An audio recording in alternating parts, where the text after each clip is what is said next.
Қайырлы күн оқушылар. Сабағымыздың тақырыбы сырдың сұлу өзені. Бүгінгі сабақта фольклорлық және шағын көлемді көркем әдеби мәтіндердің мазмұнын түсінесіздер. Берілген сұрақты дұрыс түсініп, лайықты жауап беріп, шағын диалогке қатысыңыздар. Сабағымызды бастамас бұрын мына бейнематериалды көріп алыңыздар.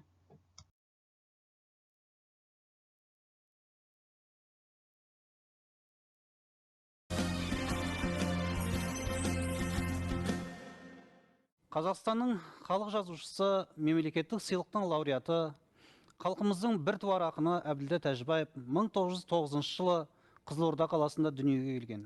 Әкесі Тәжібай 1915 жылы қайтыс болады да, ақын 13 жасына дейін шешесі Аймангүл мен нағашы атасы Далдабайдың тәрбиесінде өседі.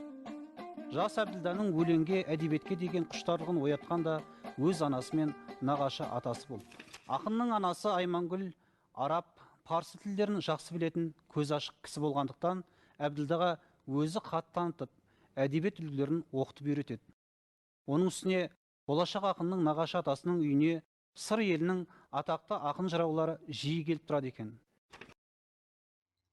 Өздеріңіз бейнематериалдан көріп, болжап байқағандарыңыздай, бүгін біз Әбділда Тәжібаевтың «Сырдың сұлу өзені» жайлы өлеңімен танысатын боламыз. Ендеше сабағымызды түсінуге қажет болатын жаңа сөздерге назар аударыңыздар. Бүгін балалар сіздер өздеріңіздің сөздік қорларыңызға әлдилеу, жырлау, ел анасы, құшақ, жасару, ақ шаш түспеу, қол жетпеу, қайрат, тең болу сияқты сөздерді қосасыздар. Жаңа сөздерді сөздік дәптерлеріңізге жазып алыңыздар. Төртінші тапсырма. Өлеңді мәнерлеп оқып, тыңдап, түсінгендеріңізді айтыңыздар. Бағалау критерийі. Көркем әдеби шығармалардың мәтіндерін түсіну. Білем сені, сүйем сені, сырдың суы қартанам. Сенсің мен әлдилеген туған сенен мен балаң.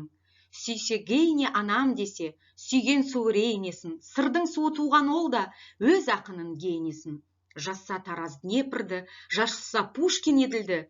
Неге маған жырламасқа сырда туған елімді? Ел анасы, менің анам, сырдың сұлу өзені, қуан ана ақыныңның келді жырлар кезегі. Келдім бүгін, көрдім сені, сүйсең міне маңдайым, құшағыңда отырмын мен, көріп көзбен ел жайын. Жасарыпсың қадірлана, ақ түспепті шашыңа. Қарт Днепр екі достың көремсің айбатын. Электрі мың моторлы асқан алып қайратын. Сен де маған, жаным ана, Днепрде жарық бер.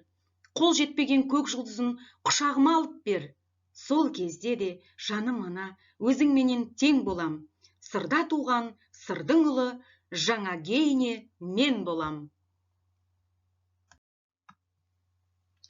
Зерделі сұрақтарға ұтымды жауап беру арқылы шағын диалог құрайық. Әбділда Тәжібаев Сырдария өзенін кімге теңейді? Гейне ақын қай өзенді жырына қосқан? Еділді жырлаған ақын кім екен? Ойланып жауап берейік. Жауаптарыңыз дайын болса, тексерейік. Әбділда Тәжібаев Сырдария өзенін қарт анасына теңейді. Гейне Рейн өзенін жырына қосқан.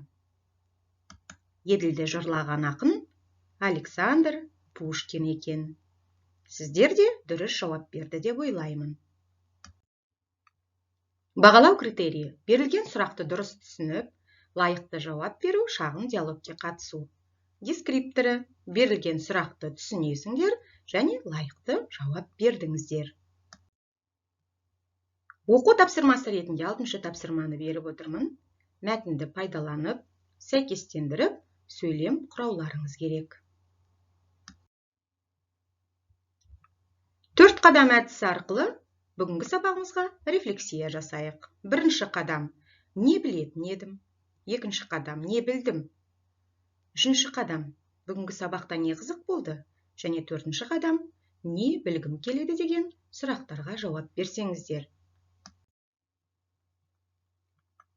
Бүгінгі сабағымызды қорытатын болсақ, Сіздер шағын көлемді көркем әдеби мәтіндердің мазмұнын түсіндіңіздер. Берілген сұрақты дұрыс түсініп, лайықты жауап беріп, шағын диалогке қатыстыңыздар. Сау болыңыздар.